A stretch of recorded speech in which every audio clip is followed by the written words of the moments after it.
you guys like this beautiful brandy wine that's on this 69 Camaro convertible? Well, too bad, because it's coming off of there. Caitlin had the pleasure of stripping this whole car down to its bare metal because every bit of it looked like a pickle. They didn't prep the metal when they painted this car, so everything was rusting.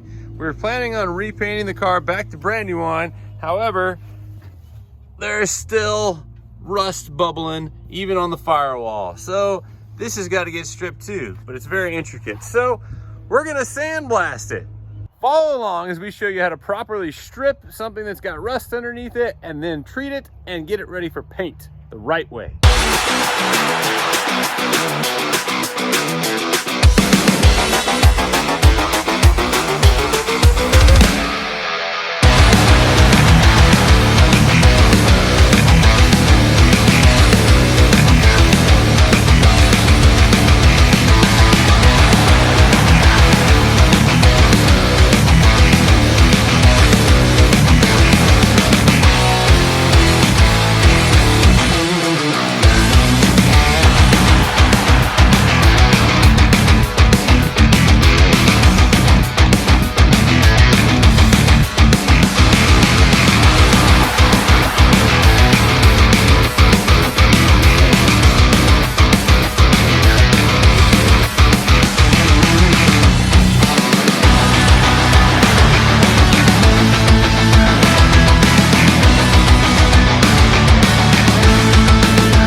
Nice clean metal. That is the only way to start work on a car. You don't want anything on it. Nice and clean.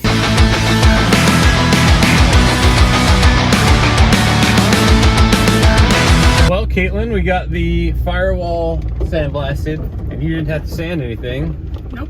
That's always nice. Yep. Now we gotta just see if we can make it back to the shop before it rains or anybody puts their greasy prints all over the front of that. Yes, sir. I don't know what it is about bare metal, but that's what everybody wants to touch. Just like, oh, well, I just got done eating a cheese pizza from New York right here. Let me get some of that bare metal. That's how you get rust. Yep. We made it back to the shop before the rain got here. Great, so now we need to treat this metal before we do anything else to it. We use a product called OSPO. This is just an acid that etches the metal and prevents rust from getting onto it again. You can use those rust treatments from Eastwood or a million other companies out there, but you just have to get something on this bare metal quickly before you start doing primers and sealers and all that jazz, because otherwise you end up with surface rust on it. Here in Florida, it's extremely humid, so you absolutely have to do it with a quickness. If you live up north, maybe you can get away with it for a day or two, but always rust treat.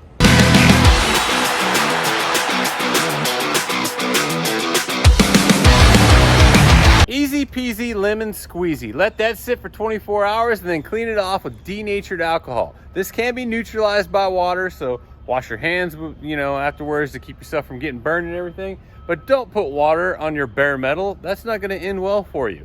Clean it off with denatured alcohol, and then you're ready to seal this thing onto your bodywork after that. It's been 24 hours and that acid has done its job. The metal's kind of changed colors a little bit. It means it's etched. It's ready for us to spray on some denatured alcohol and clean the dickens out of this thing.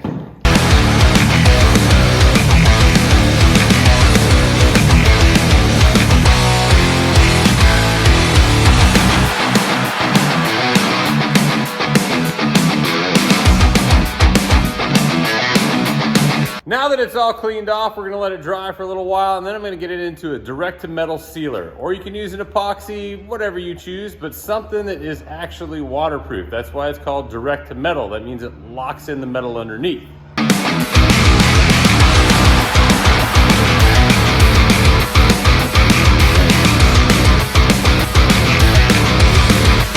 And just like that, we've got our direct-to-metal over the bare treated metal. So you strip it, you get rid of all that rust, you rust treat it with something like OSPO or Eastwood's rust converter, and then you put on a direct to metal or epoxy sealer. You're ready to get into your body work and start doing things the right way.